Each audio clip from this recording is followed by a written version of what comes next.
मन में छिपी हुई देश सेवा की कामना निवृत्त हो जाएगी और तुम अपने प्यारे की प्रीति बनकर उनसे अभिन्न हो जाओगी। जहाँ रहो प्रसन्न रहो। पुनः तुमको बहुत बहुत प्यार। ओम आनंद आनंद आनंद। नारायण नारायण नारायण। क्षमा चाहती हूँ महाराज जी, मेरा जो स्पीकर का महाराज जी का काम चल रहा था वो मैकेनिक आया था और अभी आया हो, इसलिए हमको लेट हो गई कि वो जरूरी भी था, सबका स्पीकर बंद पड़ा था इसलिए। नारायण नारायण। कोई बात नहीं, कोई बात नहीं, ठीक।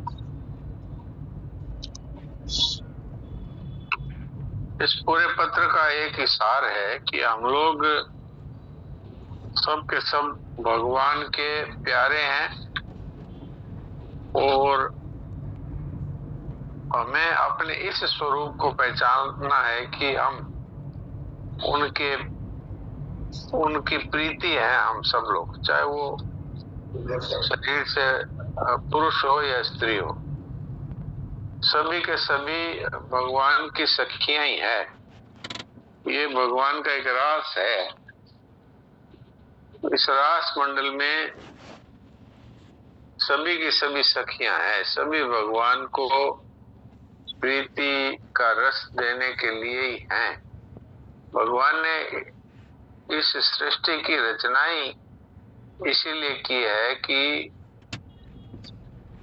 इसमें जितने भी मनुष्य हैं वो उनको रस दें और वो उनको रस दें। अर्थात प्रीति और प्रियतम का ये जो खेल है यही रास है। अब बात यह है कि यहाँ का जो अभिनय मिला है उसको ठीक प्रकार से करना और अपना यहाँ कुछ भी नहीं और अपने कुछ भी नहीं चाहिए, ये बात हमेशा जागृत रहनी चाहिए। क्यों कि यहाँ जो कुछ भी दिख रहा है ये केवल अभिनय है। जैसे स्टेज पर जो अभिनय करता है वो एक रावण बन गया, एक मेघनाद बन गया, एक लक्ष्मण बन गया, एक भगवान राम बन गए। वो अपना अपना अभिनय करते हुए भी ये जानते हैं कि हम तो ये अभिनय करने वाले हैं, लेकिन वास्तव में हम वो नहीं है जो अभिनय कर रहे हैं। ऐसे ही हम यहाँ कोई शिक्षक है, कोई चिकित्सक है, कोई गृहिणी है, कोई व्यापारी है, सबका सब अभिनय है।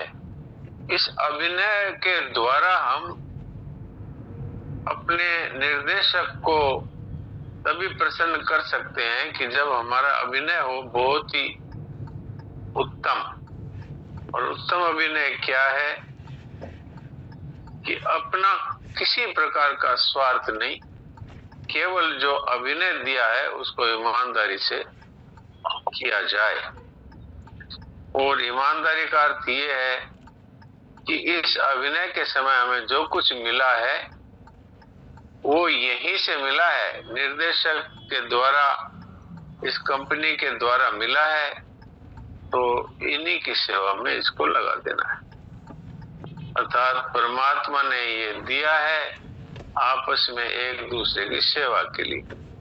तो सेवा में लगा देने से परमात्मा प्रसन्न हो जाएंगे और हम उनकी प्रीति का जो वास्तविक हमारा स्वरूप है उसकी हमें अनुभूति हो जाएगी।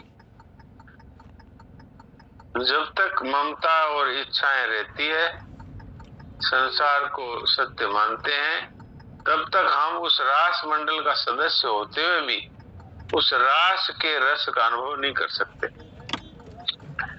इसलिए हमें ये बात अच्छी तरह समझ लेनी चाहिए कि हर समय ही परमात्मा की दृष्टि में हम हैं और हमारा मूल उद्देश्य है उस अभिनय के द्वारा हमारे प्रियतम परमात्मा को प्रसन्न करना, के प्रेम के साम्राज्य में और हमारा प्रवेश रहे अथवा उसका अनुभव हो, यही हमारे जीवन का लक्ष्य है। यहाँ पर ये बात उन्होंने कही भी है कि तुम उस देश की वासी हो, यहाँ की वासिनी नहीं हो, तुम्हें सदैव वहीं रहना है। यहाँ तो केवल सेवा त्याग का अभिनय करने आई हो, यहाँ से तुम्हें कुछ लेना नहीं है, अपितु जो कुछ तुम्हारे पास है उसे वापस करना है। क्यों करना है कि हमें तो उसी प्रेम नगरी में जाना है। तो ये सारे पत्र का ये सार है मूल, कि हम सब लोगों को जो अभिनय हमारे निर्देशक ने दिया है अर्थात परमात्मा ने दिया है, उसको अच्छी प्रकार से अभिनय करना है।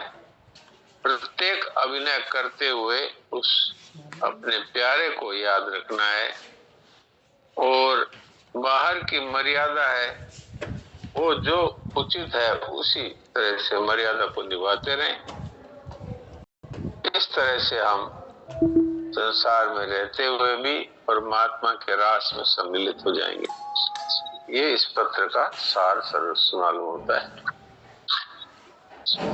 किसी का कोई प्रश्न हो, प्रश्न कर सकते हैं। जैसा ही अपने मन की बात अपने से मत छिपाओ।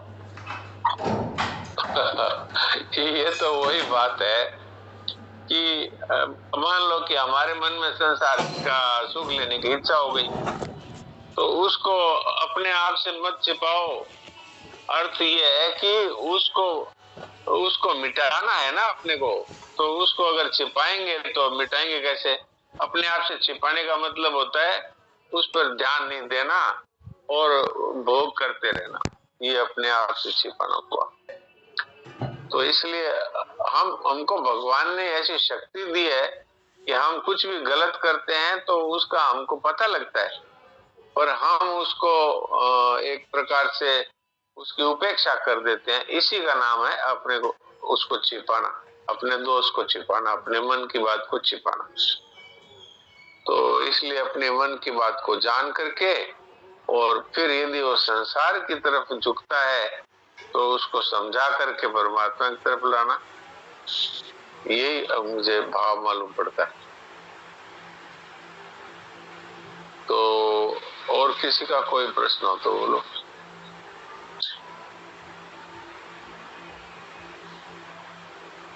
हरिओम जी, आपका कोई भाव उत्पन्न हुआ है तो बताइए। हाँ, यही आ रहा था डॉक्टर साहब की बहुत बड़ी बात इसमें छिपी है कि भगवान ने कुछ ऐसी व्यवस्था की है कि हमारे मन की बात दूसरे नहीं जान पाते, नहीं घर में ही जूते पड़ने लगते।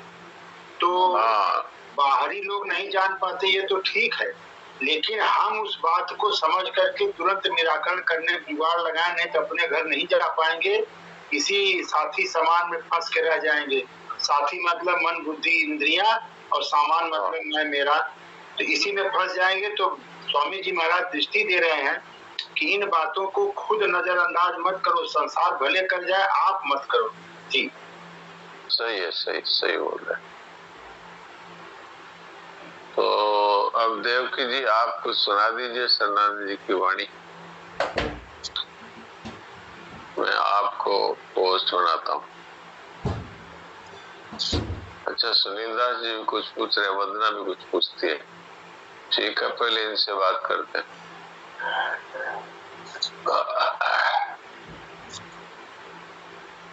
जी सर, ज्योति अग्रवाल जी कुछ प्रश्न पूछना चाहती।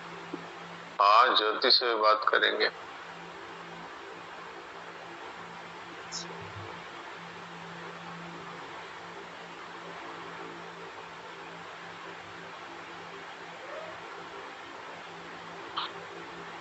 हाँ ज्योति अग्रवाल बोलिए।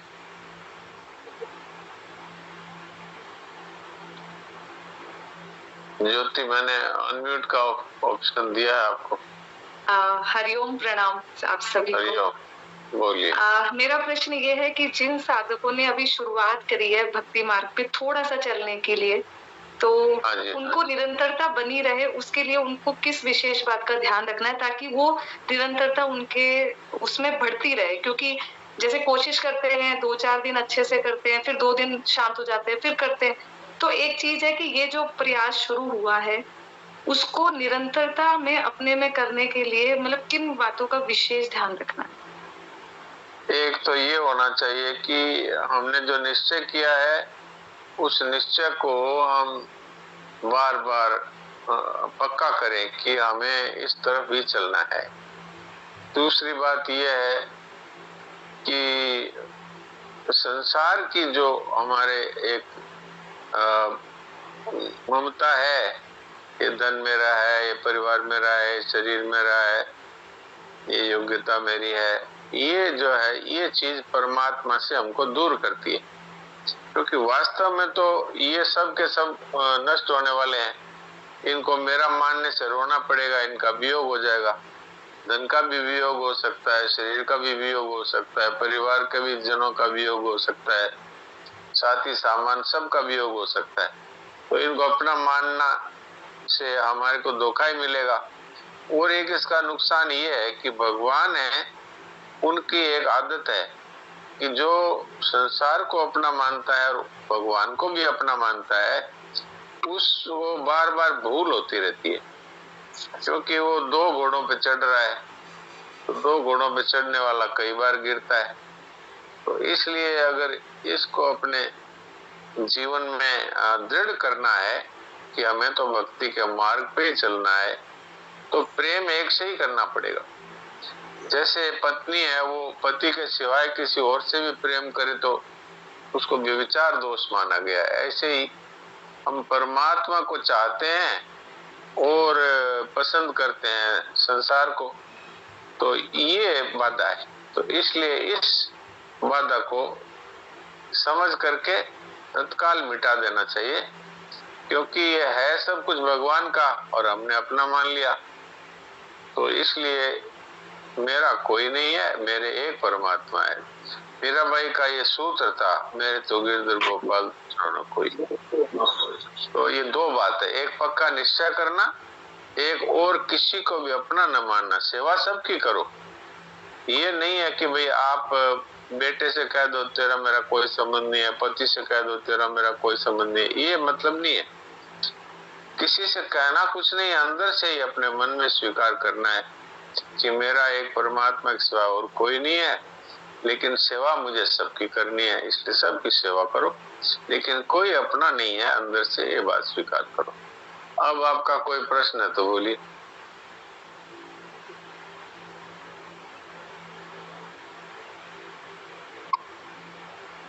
ज्योति अग्रवाल, अगर आपका म्यूट वापस बंद हो गया तो मैं फिर खोल रहा हूँ। हाँ बोलिए। नहीं सर, पूरा सेटिस्फाई हो गए, इसका ध्यान रखें। ठीक है, राम राम। राम राम। अच्छा, वंदना क्या बोलती है? वंदना, हाँ बोलो वंदना। राम राम जी सर। राम राम। एक तो प्रश्न मेरा वो पाथेय का था जो संतोष आंटी जी ने पूछा कि मन की बात स्वयं से मत छुपाओ, तो ये थोड़ा और जैसे काफी चीजें ऐसी आती है कि हमको ऐसे लगता है कि मन तो कुछ भी बोलता है, हम उसको इग्नोर करके करते रहते हैं, वैसे सोचे या फिर?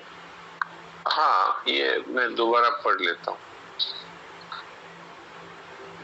मन की बात अपने से मत छिपाओ, कहने का मतलब ये है जैसे मन में आई कि मुझे ये फलां चीज चाहिए, तो ये कामना हो गई ना।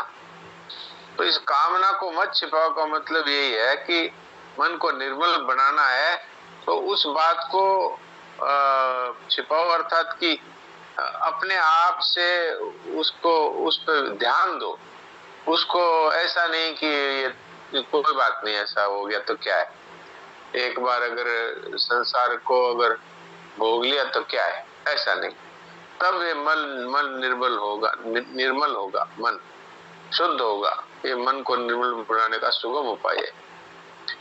अब बुद्धि और बल से मन पर शासन किया है, अब बुद्धि से मन को ये कहा कि ये जो तुम कर रहे हो ये ठीक नहीं है, ऐसे खाली उसको डांटने से वो मन नहीं सुधरेगा।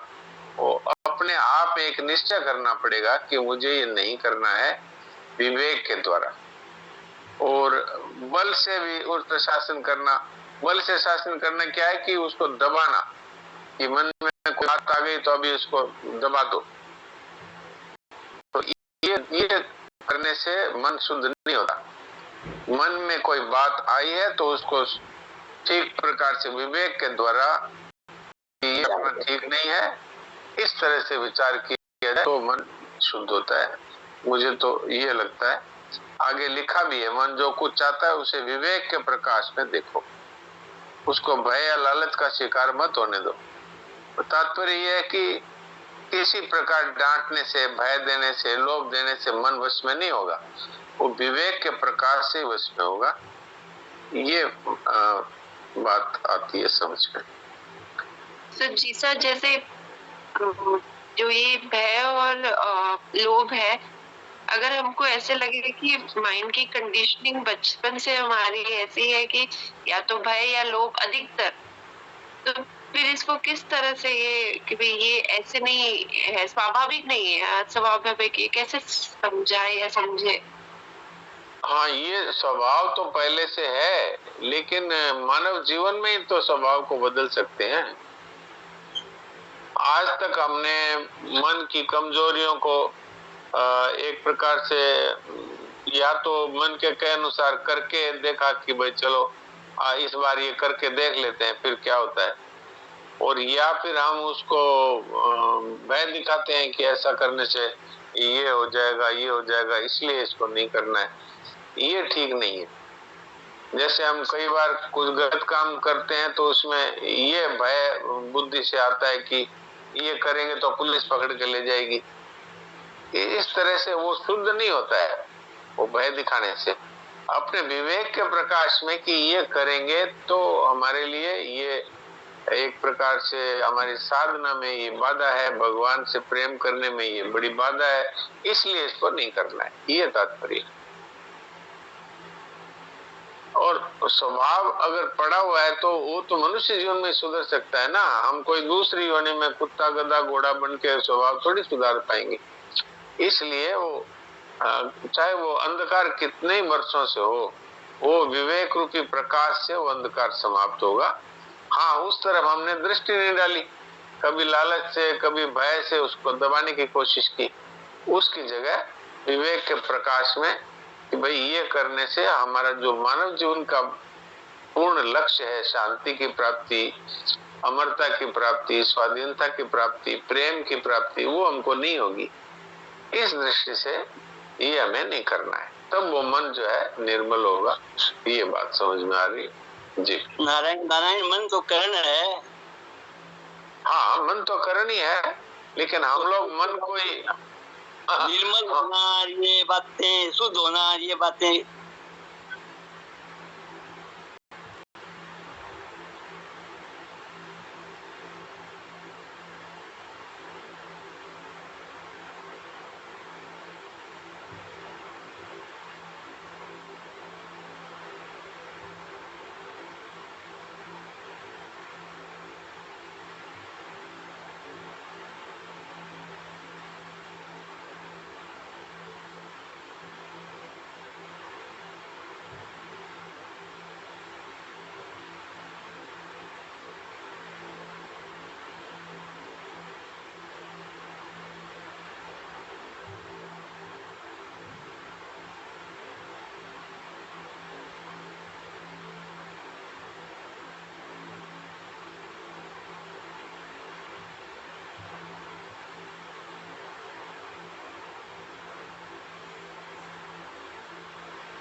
आदरणीय ग्राम